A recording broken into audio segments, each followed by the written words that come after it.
그 정호성 시인이 쓴 그 산문집입니다. 이 고통 없는 사랑은 없다, 이런 제목의 책이 있습니다.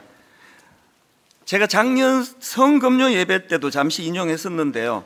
이 책에 보면은 저자가 지금 큰 고통의 그 시간을 가지면서 써내려간 글이 나오는데 일부 내용을 제가 읽어드리겠습니다. 두 손을 모으고 눈을 감고 기도를 올렸다. 한순간 산산조각난 내 삶의 고통이 한꺼번에 몰려왔다. 누가 내 심장을 두 손으로 꽉 쥐고 짜는 것 같았다. 무슨 일인지는 자세히 알 수 없지만 이 표현이요, 누가 내 심장을 두 손으로 꽉 쥐고 짜는 것 같았다. 얼마나 극심한 고통 중에 있었으면 이런 표현을 쓰겠냐, 그런 생각이 들더라고요. 보니까 저자가 가톨릭 신자 같은데요, 지금 큰 고통을 가지고 성당에 와서 기도를 하고 있는 중입니다.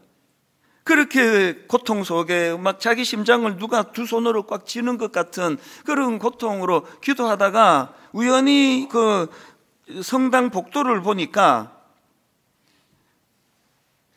그 통로를 통해서 비춰지는 햇살 한 줄기가 눈에 들어왔는데 그 너무 아름다운 문양을 그리고 있더라는 겁니다. 그래서 이분이 이제 고개를 들어가지고 보니까 그 스테인드 글라스를 통과해서 내려오는 햇살이더라는 겁니다. 그 스테인드 글라스를 통과해서 만든 그 햇살의 아름다움을 보면서 이 고통 속에 있던 이 시인이 깊은 깨달음을 얻게 됐다. 그 내용을 한번 들어보십시오. 그때 문득 내 인생이 왜 산산조각이 났는지 그 까닭을 알 수 있었다. 스테인드 글라스는 맑은 통유리로 만들지 않는다. 조각조각 난 색색의 유리를 붙여서 만든다. 그 조각조각 난 색유리를 통과한 햇살이 그토록 아름다운 색채의 문양을 만드는 것이다. 그렇다면 내 인생이 산산조각 난 까닭 또한 내 인생을 아름답게 만들기 위한 것이다. 나를 아름답게 하기 위해서 내 인생에 고통이 존재하는 것이다. 이 글이 참 감동이 됐습니다. 그래서 제가 한참 이 글을 그 당시에 이제 묵상을 하고 읽고, 그리고는 그 글을 제 삶에 대입을 해보았는데요. 저는 어릴 때부터 교회를 다녔으니까 성당 대신에 그 교회 유리창에 비춰졌던 그 스테인드 글라스를 떠올리면서 제 삶을 거기에 한번 접목을 해보게 된 거죠. 그것들이 이제 굉장히 저에게 도전을 줬는데요. 제가 오늘 이 본문 말씀을 묵상하다가 그 책이 생각이 나가지고 그때 이제 그 책 제가 인용하고 어떤 분이 찾아왔길래 이제 그걸 제가 선물로 줘버렸는데 이번에 다시 구입을 했어요. 그 한 대목 때문에. 그리고는 이 스테인드 글라스를 보면서 참 자꾸 이제 묵상을 하다 보니까 이런 기도가 나오더라고요. 하나님, 만약 제 인생에 어떤 상처의 흔적이 남아있다면 이 상처의 흔적에 예수 그리스도라는 빛이 통과되기를 원합니다.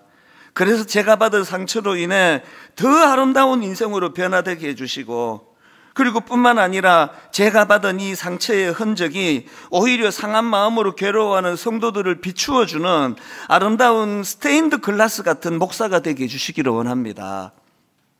무슨 의미인지 여러분 다 느끼고 계실 것 같은데요. 여러분, 고통 없는 인생은 없습니다. 상처 없는 인생 없습니다. 누구나 상처로 인해 삶이 산산조각 나는 것 같은 아픔을 반드시 통과하게 돼 있고 또 겪게 되어 있습니다. 그래서 고통을 피하게 해달라, 상처 없는 인생이 되게 해달라, 그런 기도는 옳은 기도가 아닙니다. 그렇기 때문에 그 책에서 강조했던 것처럼 우리 내면이 어떨 때는 상처로 산산조각 나는 듯한 아픔을 겪는다 할지라도, 그런데 그 조각난 색 유리들이 모여 만들어진 스테인드 글라스가 거기에 햇볕이 통과될 때 눈부신 아름다움을 드러내듯이 우리의 상처받은 내면에 예수 그리스도라는 햇볕이 통과되게 해주시기를 원합니다. 이게 올바른 기도인 것 같다는 거죠.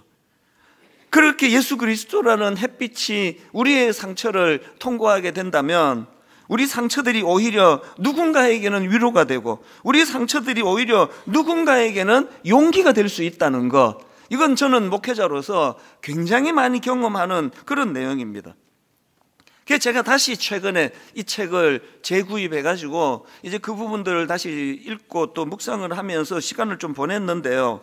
제가 왜 오늘 본문을 묵상하다가 이 책의 한 대목이 떠올려졌냐 하니까 지금 오늘 본문에 등장하는 각각 다른 사연을 가지고 주님을 찾았던 이 두 사람의 모습이 바로 그런 모습이기 때문입니다. 지난주에도 말씀드렸지만 오늘 본문은 그 샌드위치 기법이라고요. 이 두 이야기가 교차되면서 그렇게 전개되는 방식을 취하고 있는데요. 왜 이 샌드위치 기법을 쓰는가? 각각 다른 사연을 가진 두 사람의 이야기지만 이 두 이야기를 묶어서 우리에게 던져주시는 강렬한 메시지가 거기에 있기 때문이다. 그래서 이런 방식을 쓴다고 말씀을 드렸는데요. 그러고 보면 오늘 본문에 나오는 두 이야기가 교차되면서 어떤 메시지를 던져주고 있느냐. 그 첫 번째 케이스인 죽어가는 딸을 살리기 위하여 얼마나 절박했는지 체면이 뭐가 없습니다. 예수님께 무릎을 꿇고 우리 딸 좀 살려달라고 그렇게 부르짖는 회당장 야이로의 이야기가 나오고요. 그런가 하면은 무려 12년 동안 그 혈루병을, 그 부인병입니다. 어떤 용하다는 의사를 찾아가도 모든 재산을 다 거기다가 다 탕진하며 그렇게 병 고치려고 애를 썼지만 고칠 수가 없었던 그 한 여인의 이야기가 교차되면서 만들어내는 메시지가 뭐냐 하면은 이 두 서로 다른 이야기를 통해서 우리에게 중요한 메시지를 던져주는데요. 제가 지난주에도 이 본문을 가지고 이제 서론격에 해당되는 그런 내용을 서론을 이렇게 길게 설교 한 편을 다 쓴 것도 거의 처음인 것 같아요. 그리고는 이제 오늘 그 서론을 바탕으로 해서 이제 우리가 여기서 찾아내야 되는 두 가지 메시지, 하나님이 우리에게 주시고자 하시는 두 가지 중요한 포인트를 이제 나누어 보려고 합니다. 저는 오늘 이 본문 말씀을 묵상하면서 이 본문을 통해 우리가 찾아내고 그리고 우리가 붙들어야 되는 두 가지 목표가 있다는 걸 알게 되었습니다. 이 본문을 통해 우리가 찾아내고 또 우리가 붙들어야 될 두 가지 목표 중에 첫 번째 목표가 뭐냐? 우리는요, 예수님께서 제공해 주시는 전인적인 회복을 경험해야 한다는 사실입니다. 이게 무슨 뜻인지 제가 설명을 드리겠습니다.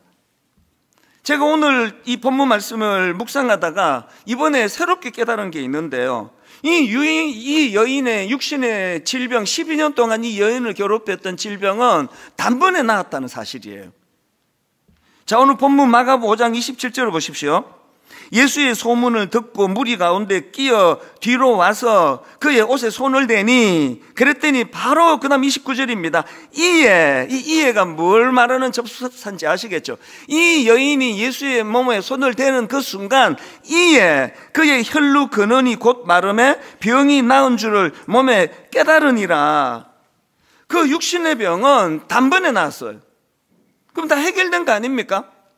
우리가 이제 병원을 찾아간다면 이 여인이 이제 그 앞에 어떤 영한 의사를 찾아가가지고 막 엄청난 그런 돈을 지불하고 이제 드디어 이 혈루, 그 부인병이 이제 나았다. 그러면 이제 끝나는 거 아닙니까? 그 인사하고 그냥 가면 돼요. 그런데 예수님은 이게 끝이 아니라는 겁니다. 나았는데 예수님께서 이상한 문제 제기를 하세요. 30절입니다. 예수께서 그 능력이 자기에게서 나간 줄을 곧 스스로 아시고 무리 가운데서 돌이켜 말씀하시되 누가 내 옷에 손을 대었느냐. 이게 지금 그 혈루병으로 고통하던 그 여자 입장에서는 엄청 난감한 정도가 아니라 이게 말로 다 할 수 없는 당황하는 질문이거든요. 지난주에도 말씀드렸지만 이 혈루병은 그 당시 부정한 병으로 낙인 찍던 병이에요. 그래서 저 여자는 부정한 여자다 뿐만 아니에요. 저 부정한 여자가 누구랑 접촉을 해도 그 사람도 다 부정해진다. 그래서 너 사람 많은데 나오면 안 된다. 예수님이 그걸 다 하시잖아요. 그런데 여기서 공개적으로 말씀하시는 거거든요. 얼마나 지금 그 여인이 당황을 했던지 33절에 보니까 예수님의 그 말씀 앞에서 여자가 자기에게 이루어진 일을 알고 두려워하여 떨며 와서 그 앞에 엎드려 모든 사실을 부들부들 떨면서 사실은 저라고 이야기를 하거든요. 왜냐하면은 만약에 지금 사람들이 이렇게 많이 모여있는 공공장소에 이 여자가 나타났다는 거, 그리고 함부로 그 사람 몸에 손을 댔다는 거, 이게 이제 들통이 나면 어떤 처벌을 받을지 모르는 그런 상황이거든요. 그러니까 두려워하며 떨며 주님 앞에 그 사실을 고백하고 있는 거 아닙니까? 아니, 예수님은 왜 이렇게 지혜롭지 않은 것 같은 이런 질문을 던지시는가? 여기에 굉장히 중요한 예수님의 의도가 담겨져 있습니다. 34절에서 예수님이 이렇게 말씀하십니다. 예수께서 이르시되 딸아, 너의 믿음이 너를 구원하였으니 평안히 가라. 너의 병에서 놓여 건강할지어다. 아니, 그 앞에 이게 34절이고요. 그 앞에 29절에 보니까 이미 그 여인의 병이 나았단 말이죠. 근데 뭐 새삼스럽게 주님이 뭐 네 병에서 놓여 건강할지어다 이거 왜 하시느냐고요. 여러분, 지금 예수님의 기준으로 보면은요, 이 여인이 괴롭힘을 받던 12년 동안 자기를 괴롭혔던 혈루병이 낫는 그것도 귀한 일이지만 그게 다가 아니라는 거죠. 왜냐하니까 지금 이 여인은 이 혈루병 때문에 무려 12년 동안 가정과 사회와 관계로부터 격리되고 비정상적인 관계 속에 숨어 지내던 여인이거든요. 그러니까 이 혈루병은 이 여인의 삶을 완전히 무너뜨렸습니다. 단순히 이 여인의 병이 이제 고침을 나았다, 이것만으로는 회복되지 않은 많은 영역들이 있었기 때문에 지금 예수님은 이 여인에게 이런 관점으로 지금 선포하고 계시는 겁니다. 그 긴 세월 동안 고립되어 살아야 했던 여인의 고통을 아시는 주님께서는 지금 수많은 사람들 앞에서 그 사실을 공개적으로 지금 선포하고 계시는 겁니다. 너는 이제 더 이상 부정한 여인이 아니다. 너는 이제 회복되었다. 그 누구도 너를 정죄할 수가 없다. 이걸 지금 공개적으로 주님이 선포하고 계시는 거예요. 아, 저는 이게 막 너무 감동이 돼요. 여러분, 자꾸 교회를 하나님과 거래하는 곳으로 생각하는 분이 계세요. 그래서 내가 봉사도 하고 헌금도 하고 내 할 일 다 하고 하나님은 이거 어떻게 좀 해달라고, 혈루병 좀 고쳐달라고. 그래서 모든 우리 기도의 초점은 내가 혈루병 낫도록 기도했다. 결론? 응답받았다? 응답받지 못했다. 이것밖에 없는 거 아닙니까? 제가 29교회로 우리 목사님들 파송할 때 맨 마지막에 했던 이야기가 있습니다. 당신들하고 나오고 우리 굉장히 지금 위험한 관계로 들어가고 있다. 왜? 이게 거래 관계가 될 수 있기 때문이에요. 거래 관계로 들어가면 무조건 상처를 받아요. 100가지를 해줘도 101가지 안 해준 것 때문에 마음에 채워지지 않는 그런 그 결핍감으로 관계가 깨지는 게 인간이거든요. 하나님과 우리 관계를 돌아보셔야 돼요. 혈루병이 나았다, 낫지 않았다, 이것밖에는 생각하지 못하는 우리들에게 오늘 본문을 통해 주님은 전인적인 치유를 원하세요. 주님께서 이제 이 여인을 향하여 그런 놀라운 선포를 하시는 그 일을 통해 병 낫고 안 낫고를 뛰어넘는 주님과 그 여인과의 관계가 회복이 되는 거거든요. 혈루병은 이 여인의 가정을 파괴했고 이 여인을 사회로부터 격리시켰고 사랑하는 사람들과 헤어지게 만들었습니다. 이런 상황에서 예수님은 공개적으로 너의 병에서 놓여 건강할지어다, 이건 단순히 육신의 병만이 아니에요. 그동안 괴롭히던 병의 치유를 넘어서 상실되었던 모든 관계를 다 회복시켜 주시는 그 하나님 주님의 선포가 여기에서 일어나는 거거든요. 여러분, 그래서 우리 기억해야 됩니다. 예수님께서 주시는 그 회복은 단순한 병의 치유를 넘어서서 고립되고 상실되었던 대인관계와 무너진 자존심, 이 모든 것들을 회복시켜 주시는 전인적 치유가 일어나는 거예요. 예배 한 번 드리는 거 너무 아름답지만요, 왜 소그룹에 나가야 되느냐? 거기에서 상처를 받고 기분 나쁜 사람을 만나고 그래서 또 마음이 또 아프고 이런 일들이 왜 중요한가 하면은 그 모든 과정 속에서 전인적인 치유가 일어나기 때문이에요. 그래서 저는 오늘 예수 그리스도 이름으로 오늘 예배 드리는 모든 분들을 향하여 이 34절을 선포하기 원합니다. 예수께서 이르시되 딸아, 너의 믿음이 너를 구원하였으니 평안히 가라. 이 십자가를 통해 우리 모두는 죄로 인해 잃어버렸던 하나님과의 관계, 죄로 인해 잃어버렸던 사람들과의 관계가 온전히 치유되고 회복이 되어서 이제 이 혈루병을 고침받았다, 고침 못 받았다라는 이런 굉장히 간단한 도식을 뛰어넘는 전인격적으로 회복이 일어나고 전인격적으로 치유가 경험되는 그런 교회, 그런 성도님들이 되시기를 바랍니다. 그래서 예수 믿는 우리는요, 스스로에게 자꾸 점검하셔야 됩니다. 상한 내 마음은 치유가 되었는가? 왜? 치유되지 않은 내 상처가 자꾸 나도 남을 찌르기 때문이에요. 이혼 숙녀 캠프, 제가 나면 안 하려고 하는데요, 한쪽 이야기를 듣고 보면 그 반대편 배우자는 인간도 아니에요. 어떻게 저런 인간이 있을 수 있나? 그 다음 주일날 이제 반대 시각으로, 이제 상대방의 시각으로 이제 이야기를 또 들어보면 지난주 욕했던 게 너무 미안해지는 거예요. 상대적이거든요. 우리 안에 치유가 되지 않으면, 치유되지 않은 뾰족뾰족 튀어나오는 것이 또 그게 상대방을 찌른다는 거예요. 그래서 그 이혼 전문 변호사 강의를 제가 들은 적이 있는데요, 의뢰인 이야기를 들으면서 야, 이 상대방 같은 저런 배우자를 만나갖고 우리 의뢰인이 얼마나 힘들고 아프고 어려웠겠나, 그렇게 동정이 저절로 간대요. 그리고 나서 재판이 시작되면 이제 저쪽 얘기가 또 들려지면은 야, 참 저 상대방도 얼마나 힘들었겠나, 그 생각이 든다는 거예요. 이 재판하면 헷갈리는 거죠. 그게 인간이에요. 여러분, 매 예배 때마다 기도하셔야 돼요. 상한 내 마음이 치유되기를. 상한 내 마음이 치유되지 않으면 내 이 상한 크기 상처에서 상대방을 찌르는 그 흉기 같은 게 나오기 때문이에요. 목사가 가장 두려운 게 그거예요. 이를 악물고 용서해야 되는 게 그거예요. 이게 잘 안 되면은요, 강단에서 아무 죄도 없는 성도들에게 공이라는 이름으로 막 얼마나 난폭한 언어가 나오는지 모릅니다. 가끔씩 제가 그걸 느껴요. 그래서 막 이를 악물고 저는 용서하기를 원해요. 무조건 용서해야 되는 이유는 내 내면의 상한 감정이 치유되어야만 거기서 깨어진 관계가 회복이 되고요, 그 깨어진 관계가 회복된 그 자리에서 이제 너무나 아름다운 주님의 사랑의 빛이 스며들 수 있기 때문입니다. 다시 강조합니다. 고통 없는 인생 없습니다. 누구나 상처받습니다. 누구나 상처로 인해 그 삶이 산산조각 나는 것 같은 아픔을 겪습니다. 그러나 여러분, 그 조각난 색 유리들이 모여 만들어진 스테인드 글라스에 햇볕이 스며들 때 그 자체로는 흠이었던 조각들이 하나 되어 놀라운 아름다운 빛을 비추는 것처럼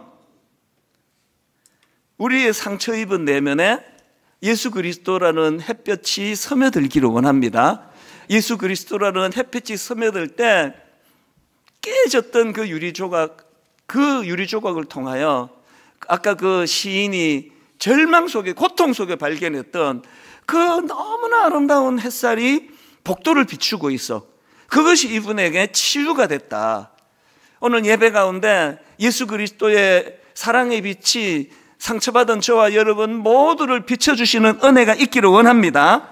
그래서 우리가 전인격적으로 우리 상처가 치유되는 이 일이 먼저 일어나기를 바라고요. 그런가 하면 두 번째로 예수 그리스도를 믿는 우리 모두가 붙들어야 되는 두 번째 목표가 있는데요, 우리가 치유받는 것으로 끝나는 것이 아니에요. 두 번째는 그 받은 치유의 힘으로 말미암아 우리 자녀들, 우리 아들들, 우리 딸들, 우리 다음 세대를 일으키고 자라게 하는 일에 우리가 쓰임을 받아야 되는 겁니다. 오늘 본문의 흐름을 보면은 먼저 혈루증 앓던 여인이 치유되는 이야기가 나오고요, 그리고 그 다음에 이제 회당장 야이로의 딸을 살리는 사건이 이어지는데, 이 회당장 야이로의 딸을 살리시는 그 사건 과정에서 예수님이 하신 게 두 가지예요. 하나는 직접 하신 일이고 하나는 명령인데요, 직접 하신 일이 뭐죠? 14절입니다.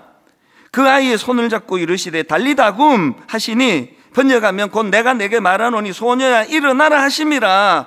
달리다굼을 선포하고 그 아이를 살려주시는 일을 하셨고요, 그게 끝이 아니고 두 번째 주님이 하신 일이 있는데 우리를 향한 명령이에요. 그게 43절입니다. 예수께서 이 일을 아무도 알지 못하게 하라고 그들을 많이 경계하시고 이에 소녀에게 먹을 것을 주라 하시니라. 여러분, 여기 보면 예수님께서 그냥 소녀를 살리시는 것으로 끝이라 생각하지 않으세요. 그렇게 살려주신 그 달리다굼의 능력을 가지고 살아난 그 소녀를 향하여 너희들이 먹을 것을 주라는 거거든요. 이게 참 중요한 포인트 아닙니까? 우리는 죽은 아이를 살릴 능력이 없습니다. 우리는 그래서 달리다굼 우리가 할 수 있는 영역이 아니에요. 그러나 여러분, 우리는 먹을 것을 주는 일, 그 아이를 우리가 회복시켜 주는 일, 그 아이가 영적으로 잘 성장하도록 돕는 일, 이건 우리가 할 수 있는 일 아닙니까? 분당 우리 교회가 제 남은 임기 가운데 우리 청년을 살리는 일에 내 다 투자하겠다. 제 남은 임기 동안에 우리 청소년들, 우리 주일학교를 살리는 일에 내 다 투자하겠다. 그렇게 작년부터 하나님께 기도하는 이유가 있다면, 이제 분당 우리 교회는 시선을 우리들 어른들 이렇게 은혜롭게 예배드리는 우리들에게서부터 다음 세대로 눈을 돌리셔야 되는 거거든요. 요즘요, 정신적으로 정서적으로 어려움을 겪는 청소년들이 너무 많아요. 저도 청소년 사역자 출신 아닙니까? 그런데 제가 청소년 사역할 때 듣지도 보지도 못했던 양상들이 지금 우리 중등부 고등부 담당 목사님들 전사님들한테 일어나고 있거든요. 최근에도 그 중등부 담당하는 목사님 대화하다가 이러다가 이 목사님이 이제 번아웃이 와가지고 너무 마음이 아프더라고요. 오늘 저는 공개적으로 부탁합니다.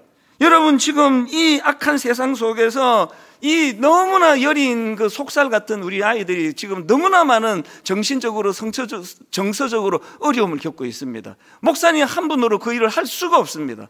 제가 오늘 공개적으로 여러분께 호소하는데요, 우리 성도님들 중에서 그 심리치료 관련한 전문적인 일을 하시는 분들, 이런 분들이 좀 자원해 주셔서 전문팀을 만들기를 원해요. 여러분들의 그 직장 생활과 또 생업을 위하여 애쓰시는 가운데 물질만 하나님께 11조 드리는 거 아니에요. 여러분의 재능의 10분의 1을 우리 다음 세대, 우리 어린 중고등학생들에게, 우리 대학생 청년들에게 좀 투자해 주시기를 바랍니다. 그 아이를 우리가 회복시켜 줘야 되고 치유해 줘야 돼요. 그리고 뿐만 아니라 홈페이지에 지금 다 올려드렸는데요, 좀 유료로 좀 그 가족이 페이를 하더라도 진짜 유능한 이런 기관이나 또 의사나 상담가가 있다면 추천해 주시면요, 우리가 그 기관을 소개해 드릴 수가 있거든요. 이제는 우리가 하나님 앞에서, 여러분이 왜 샌드위치 기법을 통해서 이게 먼저 시작한 것은 야이로의 딸 이야기인데 왜 이 여인이 혈루병을 먼저 낳는 게 나오고 그 다음에 이 아이가 살아나는 기록이 연이어 나오느냐. 그거 여러분, 제가 그 대한항공이나 아시아나 탈 때마다 늘 겪는다는 거 여러분 아시죠? 비행기 타고 딱 앉으면 저는 그게 항상 저에게 메시지예요. 만약에 비행기가 어려움을 만나고 바다에 빠지거나 이런저런 어려움이 생기면 산소 마스크가 내려올 겁니다. 그러면 아이 먼저 끼우려고 하지 말고 본인이 먼저 끼우세요.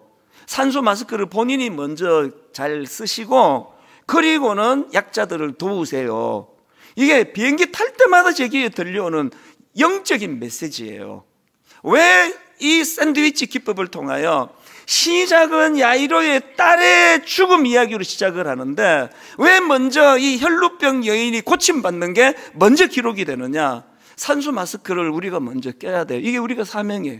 치유되는 게 여러분의 사명입니다. 여러분의 상처를 방치하지 않는 게 여러분의 사명입니다. 반드시 회복이 일어나야 됩니다. 드디어 여러분의 산산조각난, 그래서 이것 때문에 나는 정상적인 삶을 살 수 없다고 생각하는 깨진 유리조각 같은 우리 내면이, 거기에 예수 그리스도의 햇볕이 스며드는 일이 일어나기를 원합니다.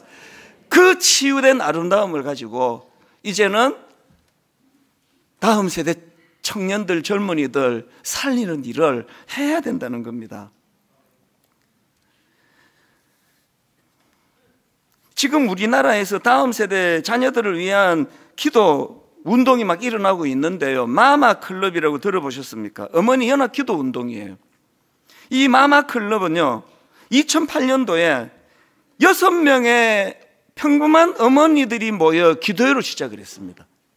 그랬는데 이 작은 어머니들 기도 모임이 불씨가 돼가지고 지금은요 전국의 35개 지역으로 확장되고 한번 뭐 3.1절 이런 때 한번 모여서 기도하자 그러면 막 어떨 때는 막 몇만 명씩 모여서 기도한대요.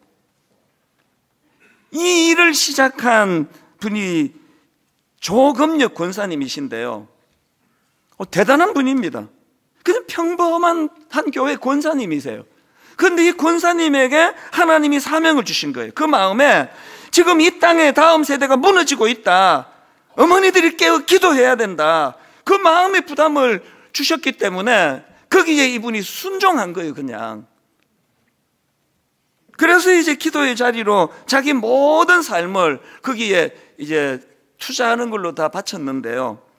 이분이 하는 고백을 한번 들어보십시오.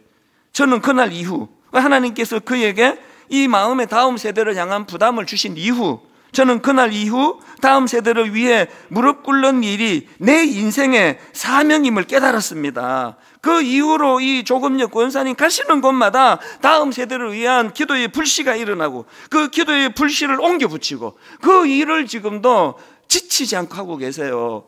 솔직히 말씀드리면요, 저한테도 이제 그런 그 연합 어머니 기도회 말씀 좀 전해달라고 부산에서 이게 태동이 됐거든요. 근데 저는 참 어떻게 생각하면 이게 옳은 건가는 생각도 들기는 합니다. 저는 분당 우리 교회를 하나님이 허락하신 그 목사이기 때문에 제가 분수에 맡기를 저는 원합니다. 그래서 그를 여러 차례 초청을 해도 못 간다, 저는 못 간다 이런 이야기를 계속 해왔거든요. 그런데 이 본문을 가지고 묵상을 하는 그 과정에서 계속 제 마음에 울림이 있는 거예요. 분당 우리 교회 한 부서가, 한 중등부가, 한 고등부가 살아나서 될 일이 아니기 때문이에요. 여러분, 저는 여러분에게 오늘 눈물로 호소합니다. 회당장 야이로의 딸이 고침받기 이전에 12년 혈루병으로 고통받던 그 여인이 먼저 치료가 일어난 것처럼 오늘 분당 우리 교회 예배 가운데 여러분 내면의 상함이 좀 치료되기를 원합니다. 언제까지 그 문제 때문에 평생을 다 허비하고 사시겠냐고요. 좀 꿈을 가지고 하나님 내 아픈 상처가 치유만 될 수 있다면 이제 저도 다음 세대를 위하여 기도하는 어머니가 되겠습니다. 기도하는 아버지가 되겠습니다. 저는 오늘 이 두 가지 우리에게 하나님께서 주셨던 그 숙제가 있다고 생각하는데요. 다시 강조합니다. 여러분 내면에 상함, 아픔, 트라우마, 그게 예수 그리스도의 햇볕이 비춰지기를 원합니다. 깨진 스테인드 글라스를 통과할 때 너무나 아름다운 문양이 그 햇볕을 통해 드러나는 것처럼 그 일이 먼저 일어나고, 그리고는 이제 야이로의 딸을 살려주신 주님께서 이렇게 우리에게 명하십니다. 이제 그 살아난 그 아이에게 먹을 것을 주는 일은 너희들이 해라. 제가 오늘 설교 제목을 살리신 주님, 콤마하고 먹이는 공동체 이렇게 잡아봤는데요. 제목이 저는 흡족합니다. 살리신 주님, 콤마하고 먹이는 공동체. 분당 우리 교회는 다음 세대를 영육간에 먹이는 공동체가 되기를 바라요. 젊은 청년들이 여세 동안 주눅이 들고 취업은 안 되고 취업됐다가도 금방금방 어려움을 겪어가지고 또 낙심이 오고 그런 젊은이들에게 영육간에 용기를 주고 힘을 북돋아주는 먹을 것을 주는 교회. 참 어제 일인데요. 이제 이 설교를 이제 다듬고 있는데 연락이 왔어요. 우리 행정 목사님한테 연락이 와서 우리 청년부의 그 순장 하는 자매가 목사님을 좀 만나고 싶다고 연락이 왔어요. 저는 토요일 날에는 대통령이 불러도 안 가는 사람이에요. 그리고 단 한 번도 부른 적도 없습니다. 어떤 데도 가지 않아요. 무슨 집회 어떤 데도 가지 않은데요. 어제는 이 청년 순장에게 연락이 왔다 그래서 오후에 좀 만나자 그래라. 그리고는 오후에 자매를 만났어요. 청년 순장을 원래 처음 하면서 상처를 받는 거죠. 그래서 그걸 갖고 목사님한테 제가 여쭈어 보려고 좀 뵙자 그랬습니다. 그래서 1시간 가까이 위로도 해주고 격려도 하고 깨우침도 주고 그렇게 시간을 보내고 제가 돌아서면서 마음이 참 기뻤습니다. 오늘 우리 교회가 저부터 시작해서 우리 다음 세대들의 고민을 들어주는 교회, 그들의 어떤 고민을 가지고 찾아올 때 우선순위를 거기에다 두는 교회, 그래서 우리 청년들이 늘 먹을 것을 영육간에 공급해주는 교회, 그렇게 기억되는 교회가 되기를 저는 원합니다. 오늘 이 말씀을 마무리하면서 여러분 한 가지 촉구합니다. 이제 수요일 오전마다 어머니 기도회가 있는데 이번 학기 들어서 기도가 지금 터지기 시작했어요. 그래서 저는 이 5월 한 달 동안에 어머니 기도회 수요일 오전입니다. 드림센터에 우리 모든 어머니, 이름이 어머니 기도회지만 아버지도 오셔도 됩니다. 하루 월차 내고 오세요. 이 5월 한 달 동안에 우리 다음 세대를 위하여 복잡한 스케줄 다 빼기로 했습니다. 설교 길게 안 하기로 했습니다. 기도하는 데다가 마음을 다 쏟아서 우리 다음 세대를 위하여 기도하는 그런 교회가 되기를 원합니다.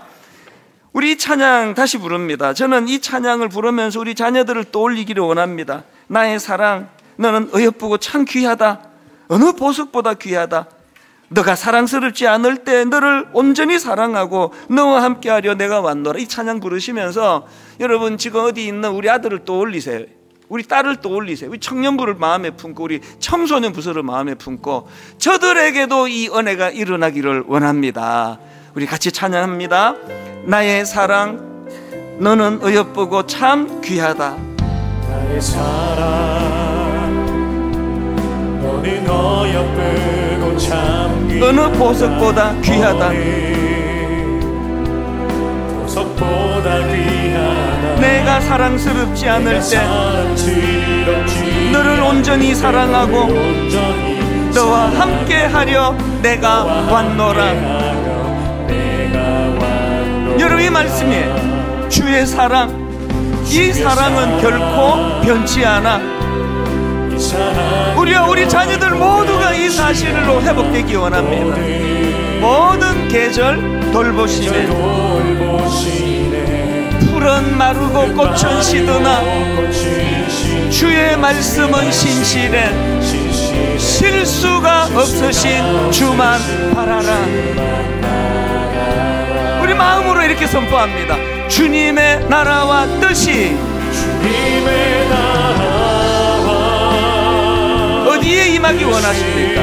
나의 삶 속에 임하시며 주님 알기를 주만 보기를 소망해.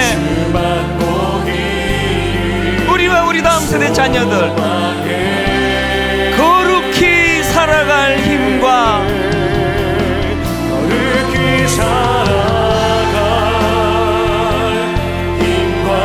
두려움 없는 믿음 주신 누구의 하나님? 나의 하나님. 완전한 사랑 찬양해. 완전한 사랑 찬양해. 주의 사랑, 이 사랑은 결코 변치 않아. 주의 사랑 우리와 우리 자녀들이 이 사실을 확증하기 원합니다. 모든 계절 돌보시네. 계절 돌보시네. 약한 인생 풀은 마르고 꽃은 시드나 주의 말씀은 신실해. 실수가 없으신 주만 바라라. 혈루병 여인 그 상처가 치유되듯이 주님의 나라와 뜻이 주님의 나라 야이로의 딸이 살아나 고침받듯이 나의 삶 속에 임하시며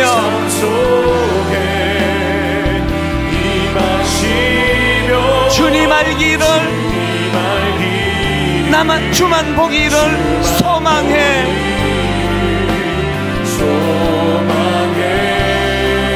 악한 이 세상 사는 우리 거룩히 살아갈 힘과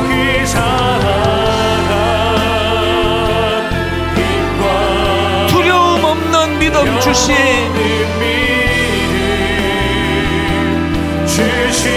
나의 하나님, 완전한 사랑 찬양해. 완전한 사랑 찬양해.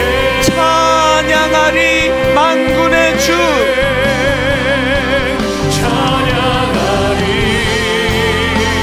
만군의 주. 영원히 함께 하시네. 존귀하신 사랑의 왕.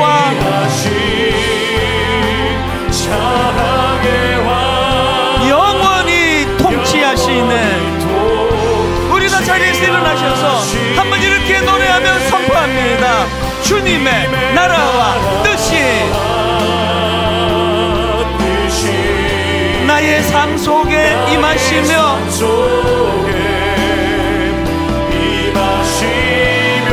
주님 알기를 주만 보기를 소망해.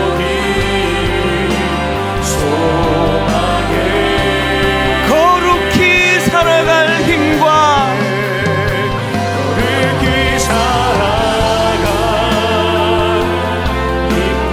두려움 없는 믿음 주신 나의 하나님 완전한 사랑 찬양해. 완전한 사랑 내가 믿고 또 의지함은 내가 믿고 또 의지함. 내 모든 형편 아시는 주님. 형편 아시는 주. 늘 보호해 주실 것을 믿음으로 선포하십시오. 나는 확실히 아네. 내가 믿고 또 의지함은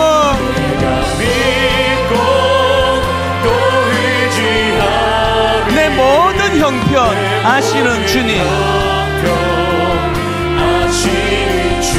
늘 보호해 주실 것을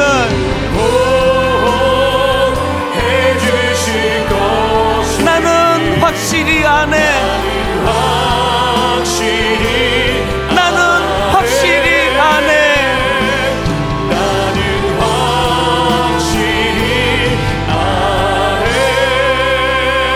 살아계신 하나님 아버지, 오늘 예배하는 저희들 불쌍히 여겨주시고 12년 동안 괴롭혔던 혈루병으로 고침받는 것, 이것이 우리의 소원이지만 주님은 그것이 끝이 아니다. 공개적으로 아버지 그 놀라운 회복을 선언해 주시며 깨어졌던 대인관계, 깨어졌던 하나님과의 관계, 이 모든 전인적인 회복을 원하시는 그 주님, 예배 가운데 우리에게도 그 사랑이 임하게 하여 주시옵소서. 하나님, 우리가 먼저 치유되고 우리가 먼저 산소 마스크를 쓰고 너무나 혼미한 상태에 빠져있는 다음 세대, 그들의 손을 잡아 일으키며 그들에게 영육간에 먹을 것을 제공해주는 교회가 되게 하여 주시옵소서. 우리 청년들을 살려주시고 우리 주일학교를 살려주시고 우리 청소년들, 정서적으로 병들어가는 그 많은 청소년들에게 달리다 굼, 일어나라 소녀야, 주님의 메시지가 선포되는 그런 가정, 그런 교회, 그런 공동체 되게 하여 주시옵소서.